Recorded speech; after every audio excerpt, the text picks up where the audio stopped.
বোলপুরের আইসিকে অনুব্রত মণ্ডলের গালিগালাজ করা এবং বাড়ির মহিলাদের টেনে অকাত্য ভাষায় কথা বলা, সেটা নিয়ে কিন্তু সমালোচনার মুখে পড়তে হয়েছে অনুব্রত মণ্ডলকে। সাথে শাসক দলকেও কিন্তু অস্বস্তির মধ্যে পড়তে হয়েছে কার্যত। তখনই তারা অনুব্রত মণ্ডলের বিরুদ্ধে বেশ কিছু পদক্ষেপ গ্রহণ করে এবং অনুব্রত মণ্ডলকে তো শাসক দলের তরফে নির্দেশ দেওয়া হয়েছিল যে প্রকাশ্যে ক্ষমা চাইতে হবে। অনুব্রত মণ্ডল কিন্তু সেই জিনিসটা করে এবং পরবর্তীতে অনুব্রত মণ্ডলের কোনো একজন ঘনিষ্ঠ ব্যক্তি অভিযোগ করছেন যে অনুব্রত মণ্ডল এই সমস্ত কথাগুলো বলেননি, তিনি কল করেননি, এটা এআই দিয়ে পরিকল্পিতভাবে অনুব্রত মণ্ডলকে ফাঁসানো হচ্ছে। হতে পারে এটা বিরোধীদের চক্রান্ত, কিংবা দলেরই অন্দরে কিছু ব্যক্তি অনুব্রত মণ্ডলের বিরুদ্ধে চক্রান্ত করতে পারে, সেটা কিন্তু বলেছেন। একদিকে যখন অনুব্রত মণ্ডলের বিরুদ্ধে আঙুল উঠছে, একজন পুলিশি আধিকারিককে এইভাবে অকথ্য ভাষায় কথা কিভাবে বলা যায়, বা কেনই বা তিনি বললেন?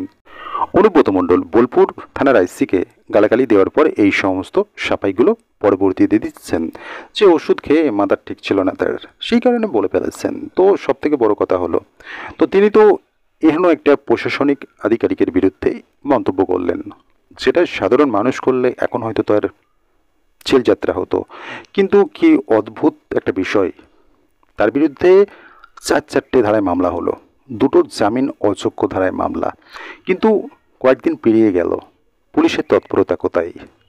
এখনো পর্যন্ত অনুব্রত মণ্ডলকে কিন্তু ছুতেই পারল না পুলিশ। এটা নিয়েই কিন্তু প্রশ্ন তুলছে বিরোধীরা যে অনুব্রত মণ্ডলের বিরুদ্ধে তো চারটি ধারায় মামলা হলো, একজন পুলিশি আধিকারিকের বিরুদ্ধে তিনি এহেন মন্তব্য করলেন, তারপরেও কিন্তু সে বিন্দাস ঘুরে বেড়াচ্ছে, গায়ে হাওয়া লাগিয়ে ঘুরে বেড়াচ্ছে। কখনো এসডিপিও অফিসে তাকে তলব করা হচ্ছে, দুবার তলব করা হচ্ছে, সেখানে কিন্তু তিনি যাচ্ছেন না, আইনজীবী বাড়িয়ে দিচ্ছেন 3-4 জন করে। তো স্বাভাবিকভাবেই তিনি কিন্তু হাজিরা দিচ্ছেন না। তারপরেও কিন্তু পুলিশ তার বিরুদ্ধে কোনো নোটিশও পাঠাচ্ছে না, তৎপর হচ্ছে না। এগুলো কেন হচ্ছে? এটা যদি কোনো সাধারণ মানুষ করতো বা বিরোধী দলের কোনো কর্মী বা নেতা করতেন, তাহলে কি তখন এই পুলিশ তৎপরতা দেখাতো না? কিন্তু এখন কেন করছে না?